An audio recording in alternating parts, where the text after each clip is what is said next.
दोस्तों, इस वीडियो में हम कक्षा 9 गणित के त्रिभुज चैप्टर की प्रश्नावली 7.2 का क्वेश्चन नंबर 3 करेंगे।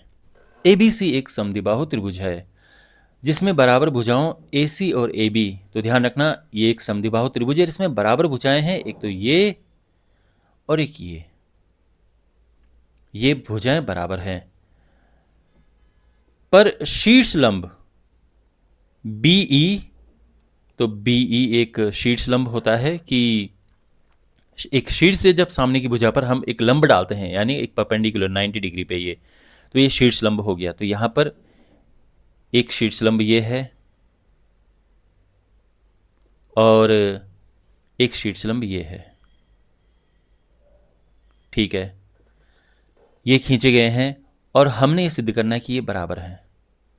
तो कैसे करेंगे देखो, तो यहां पर हम लेंगे त्रिभुज कौन कौन से, ऐसे त्रिभुज लेंगे जिसमें ये भुजाएं तो होनी चाहिए, साथ में जो ये कोण, ये लंब दिया है, इसका भी उपयोग होना चाहिए, और जिसमें ये भी हो। ऐसे कौन से हम ले सकते हैं? तो यहां पर देखो, बहुत सारे स्टूडेंट्स का दिमाग में आता है कि हम ये वाला त्रिभुज लें। ये त्रिभुज तो हम ले ही नहीं सकते हैं क्योंकि इसमें ये पूरी भुजा नहीं आ रही है। ओके, तो फिर क्या लें? तो देखो, यहां पर हम लेंगे त्रिभुज ए ई बी और त्रिभुज ए एफ सी। ये त्रिभुज देखो और ये त्रिभुज देखो, बिल्कुल परफेक्ट है ये। यहां पर आप ध्यान से देखो, त्रिभुज ए ई बी में, तो इस त्रिभुज की ये भुजा किसके बराबर है? ए एफ सी वाले त्रिभुज की इस भुजा के बराबर है। ठीक है ना?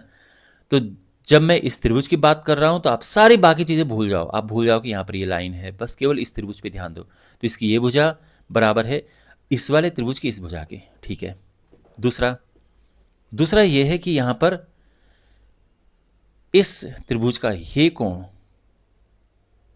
और इस त्रिभुज का ये कोण ये बराबर है, क्योंकि दोनों 90-90 हैं, क्योंकि लंब हैं ये। तो यानी ये कोण बराबर है। ठीक है, अब इसके अलावा ये कोण दोनों के लिए कॉमन है।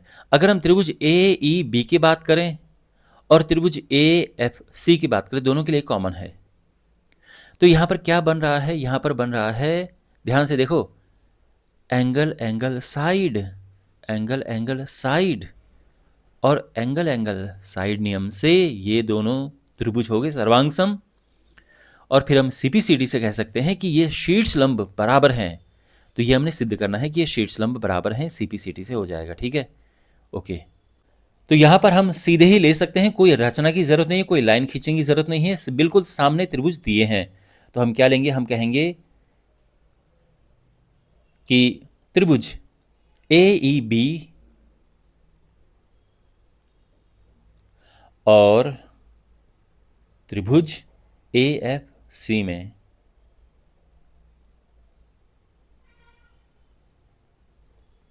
इन दोनों त्रिभुजों में देखो, ठीक है, त्रिभुज ए ई बी और त्रिभुज ए एफ सी में, इसमें सबसे पहले तो देखो, हमने एंगल एंगल साइड लेके आना है ना, जो हम कह रहे थे कि एंगल एंगल साइड।